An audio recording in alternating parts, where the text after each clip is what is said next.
meu nome é Lisne Moreira. E o meu é Mariela Org. Esta é mais uma edição do podcast do Caderno 2. Hoje vamos explicar o universo de Sombra e Ossos e por que a série da Netflix é a melhor adaptação possível.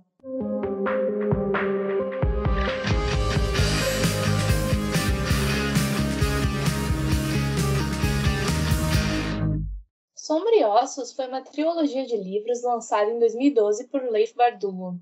Aqui no Brasil, as antigas edições da editora Gutenberg de 2014 não estão mais sendo impressas. Atualmente, é publicado pela editora Planeta. O universo, chamado de Grisha, é seguido de outros livros, como a duologia Sangue e Mentiras, Six of Crows, e também a duologia mais recente, King of Scars, que seria Rei das Cicatrizes, ainda não disponível no Brasil. A ordem de leitura da trilogia, cronologicamente, é Sombra e Ossos, Sol e Tormenta, Ruína e Ascensão. E depois disso o leitor vai ter bagagem dos conflitos políticos e históricos para explorar as continuações do Grishaverso. Ravka é um país dividido pela dobra de sombra, uma parede espessa, quase uma neblina, onde monstros sombrios chamados Volcras se alimentam de carne humana e tornam qualquer travessia muito difícil.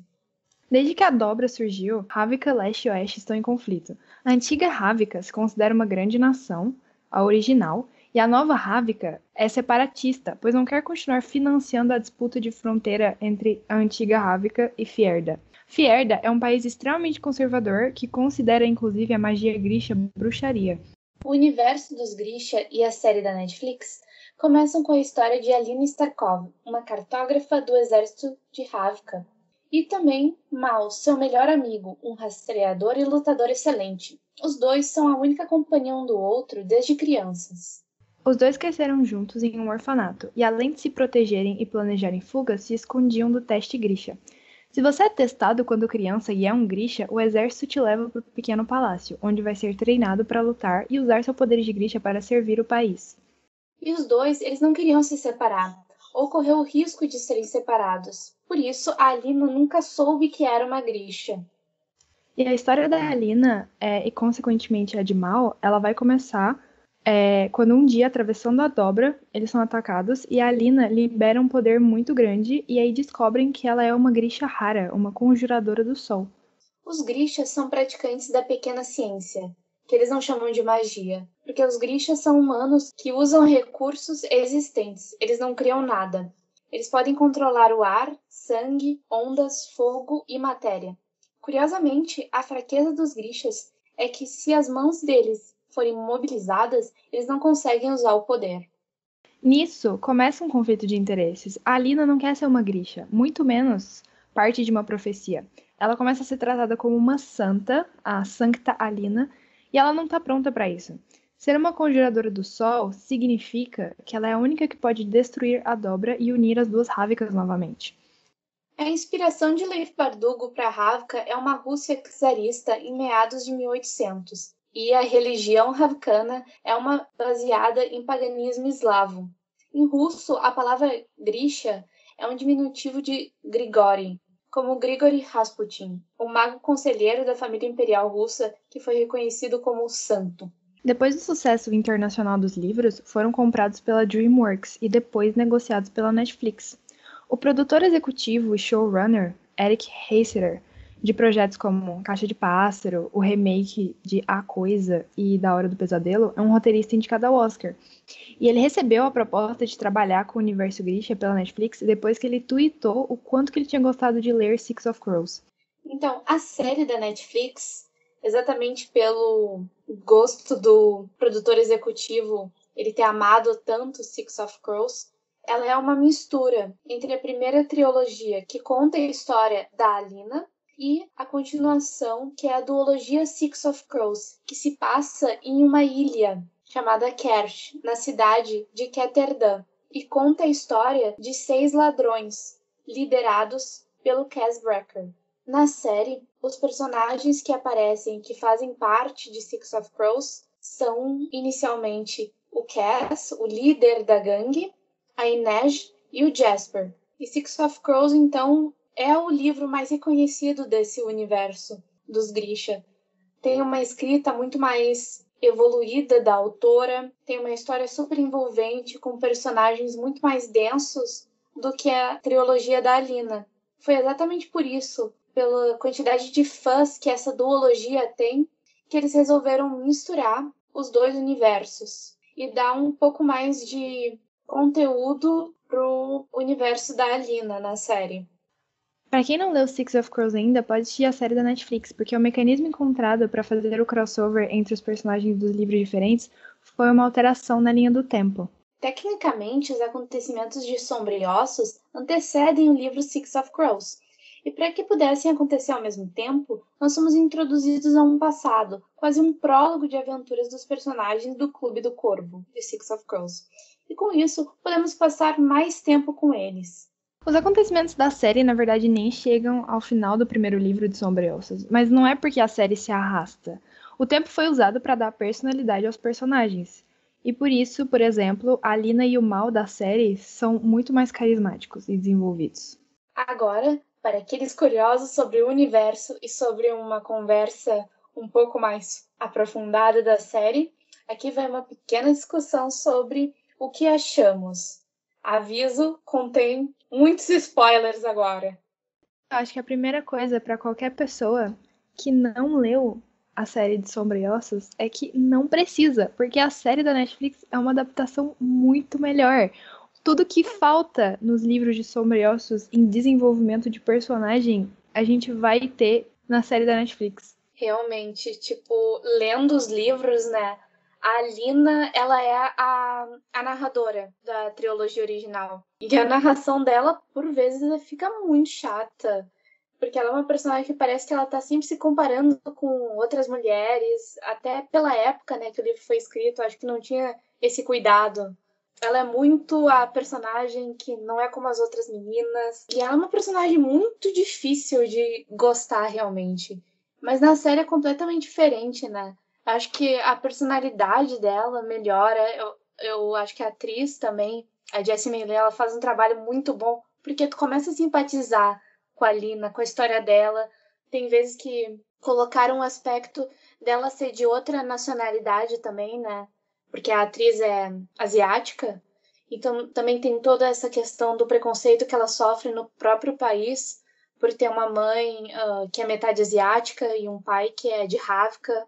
E é muito interessante esse aspecto. Eu acho que aprofundou muito mais a personagem, também com a atuação. Foi um aspecto positivo que me chamou a atenção quando eu assisti a série.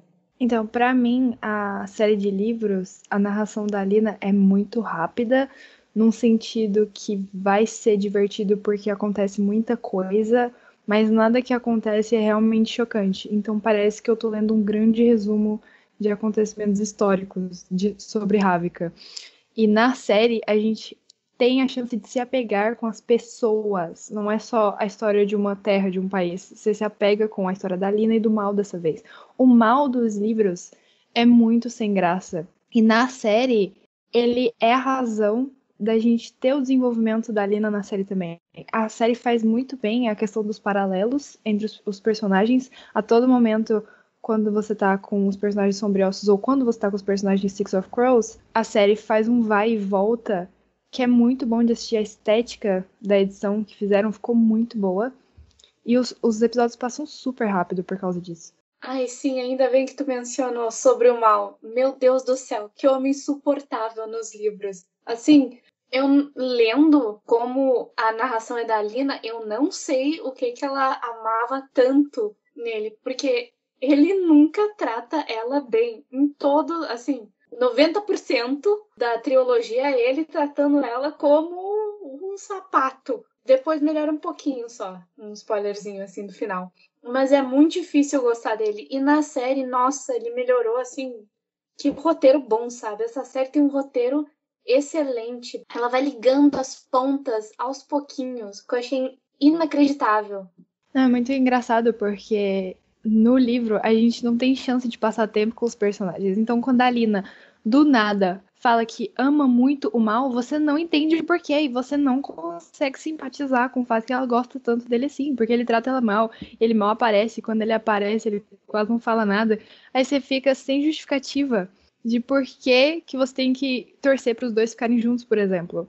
Outra coisa que acontece parecida com isso é a introdução do personagem do Darkling, que pro fandom é um personagem muito icônico, um vilão por quem você vai torcer também, mas você sabe que ele é do mal, mas você vai torcer para ele.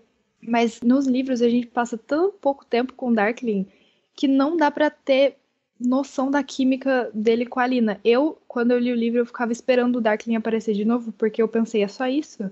E na série, o Darkling é mais envolvido, a gente tem o passado do Darkling, o Darkling passa tempo com a Alina, aí você se apega ao Darkling da série.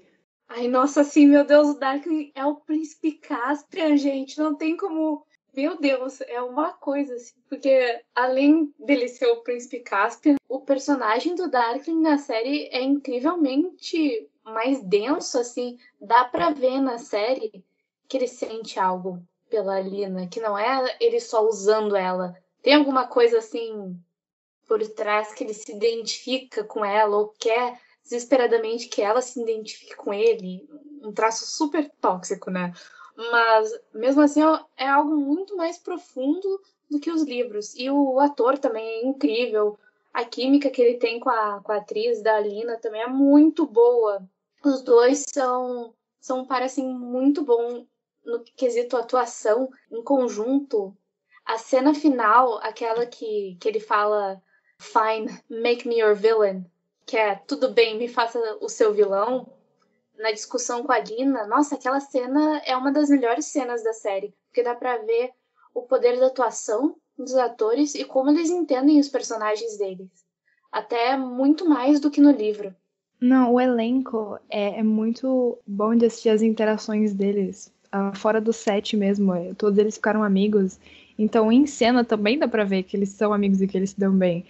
É muito interessante a questão do Darkling, porque o Darkling da série, a gente realmente percebe que a questão dele com a Lina não é só que o Darkling tá lutando pelos Grisha. Porque o Darkling, ele tem uma mentalidade que ele tá lutando para proteger os Grisha. Porque os Grisha têm um histórico de serem perseguidos, de serem estudados como se eles fossem espécimes de um zoológico, de serem enforcados. E aí o Darkling, ele acredita que ele é uma defesa para os Grisha.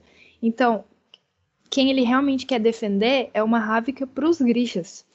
E aí, quando a Lina aparece, por ele ser um conjurador de sombras, ele acredita que ela é uma igual. Ela é tão rara quanto ele, ela é tão especial quanto ele. E como ele tem um histórico de perca, eu acho que ele acredita que ela é a única pessoa que ele pode ter para sempre, assim, que é uma pessoa que vai ser um espelho para ele. E, óbvio, tem muitas projeções tóxicas aí, mas é muito trabalhado na série da Netflix. Na série de livros, a gente não tem como ter empatia pelo Darkling, porque o Darkling some depois do primeiro livro, e quando ele aparece, nos sonhos da Lina, coisas assim, é muito superficialmente. Então, toda vez que eu sentia que a Bardugo queria que a gente entendesse essa profundidade do Darkling, ela nunca conseguia levar o leitor lá. Principalmente porque era narrado pela Lina, e a própria Lina já não gostava muito de pensar no lado do Darkling. Ai, eu adorei essa parte, assim, que desenvolveram deles. Ficou muito boa. A parte dos Grisha também. E agora falando um pouco mais dos Crows, né, dos Corvos, também ficou muito boa a introdução deles. Além de ser, assim, um pouco de comédia a história deles, é uma ação que te prende, sabe? Eles atravessando a dobra, aquele episódio foi sensacional. E a atuação deles também muito boa.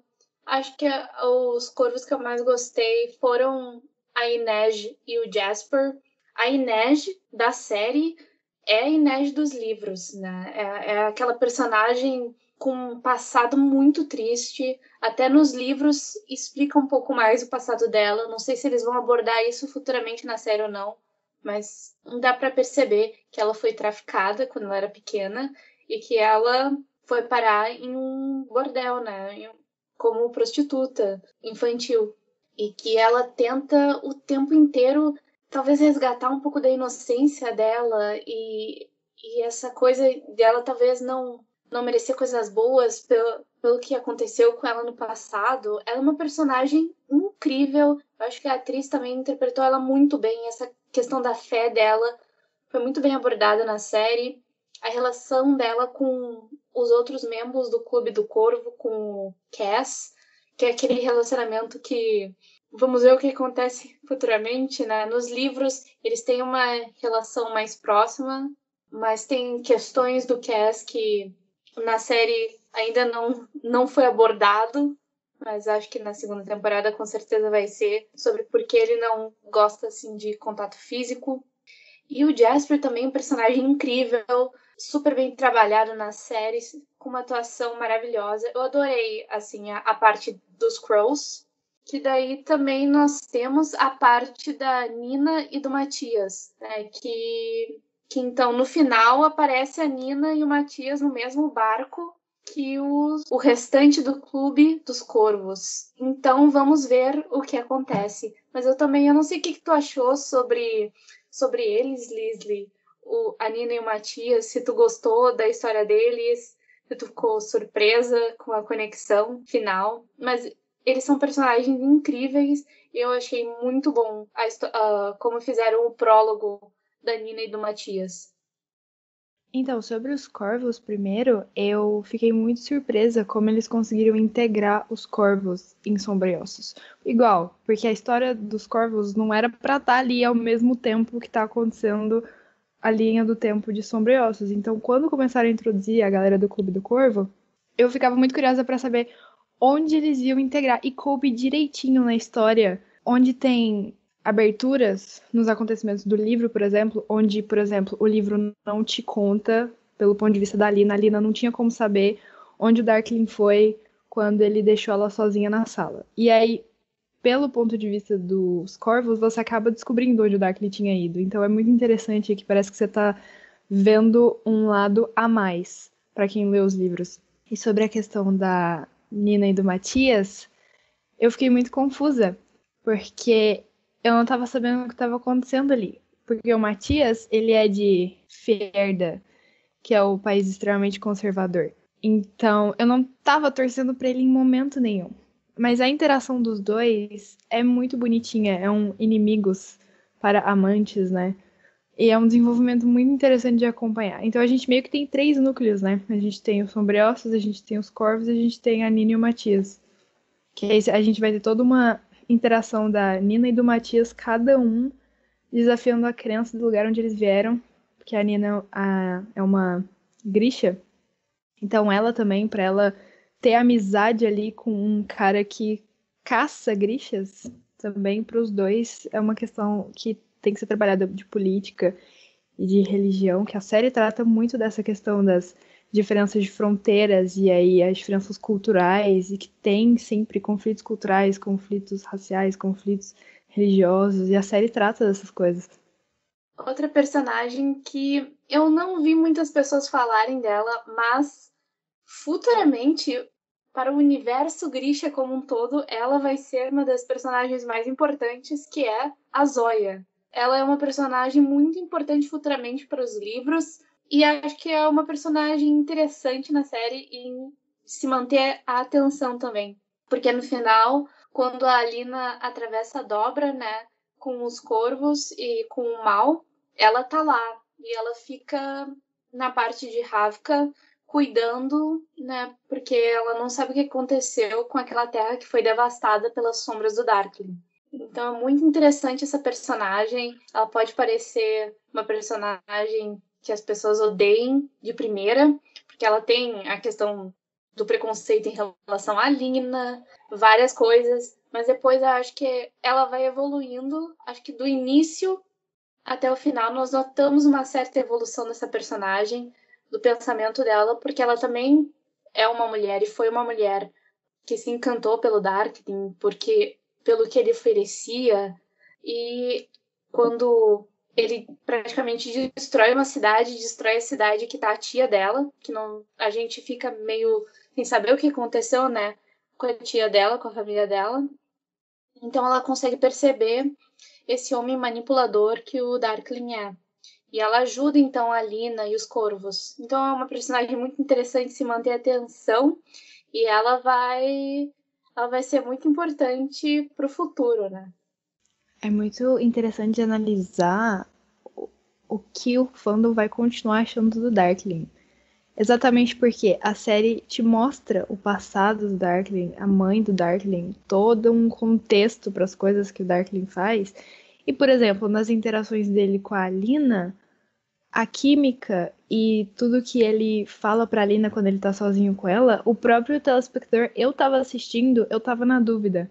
Eu tava, mas e se o Darkling realmente gosta da Alina? E se ele foi mal interpretado? E é uma coisa que eu quero ver como é que vai ser. Porque ele claramente, eu não dá pra saber se ele gosta da Alina ou se é só o poder dela.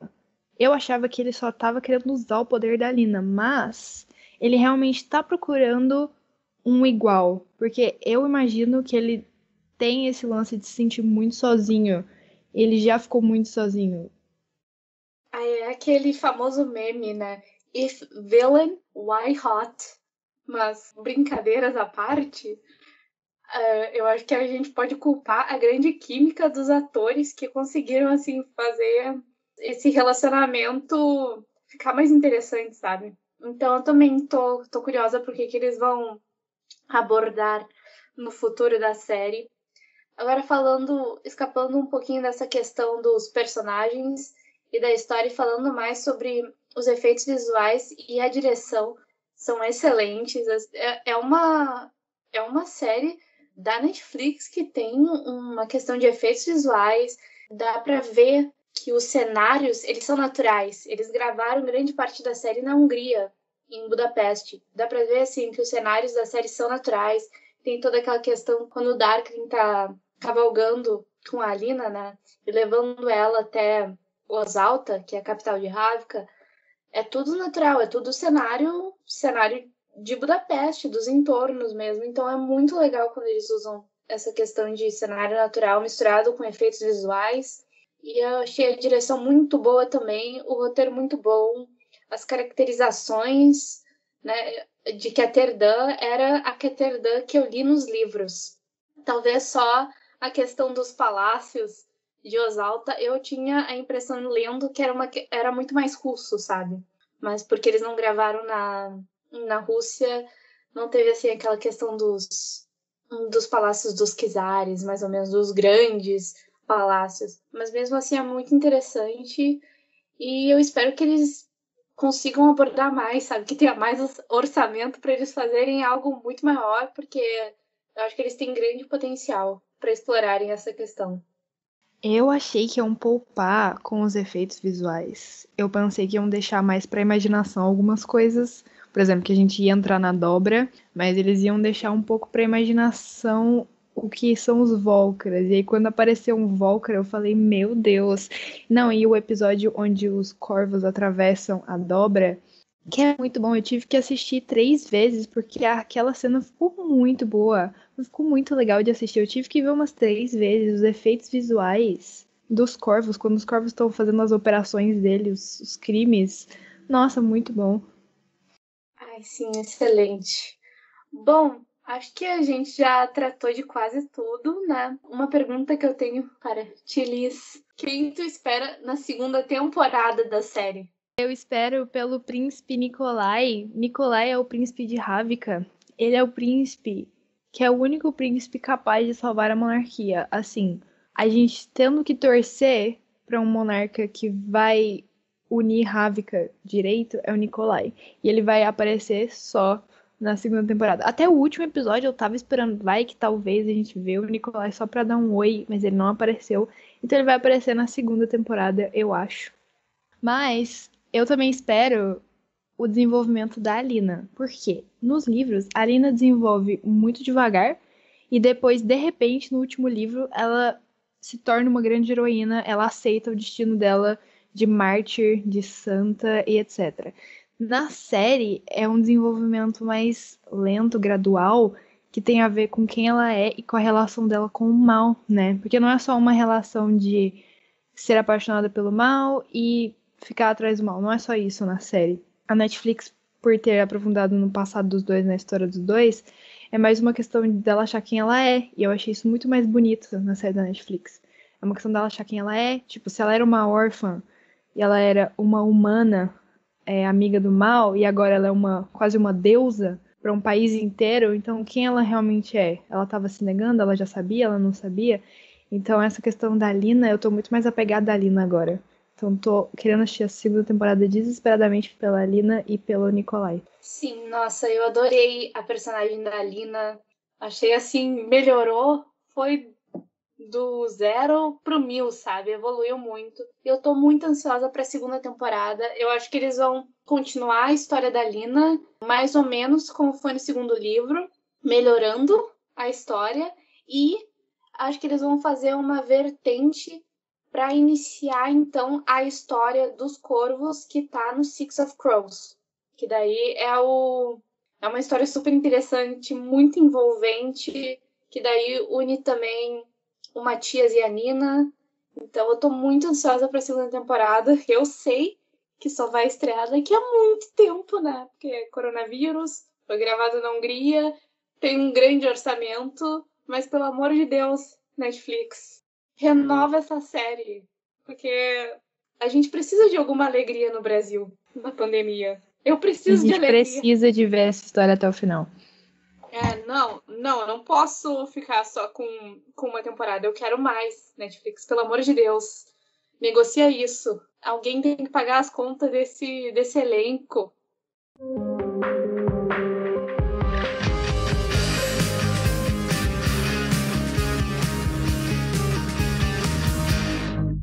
Sombriossos é um sucesso audiovisual, foi executado muito bem e espera-se que a segunda temporada seja melhor ainda. A melhor parte de conhecer esse mundo novo e apreciar a relação das dinâmicas entre os personagens é que não importa o quanto todos estejam com um interesse diferente, é possível que lutem do mesmo lado contra o abuso de poder.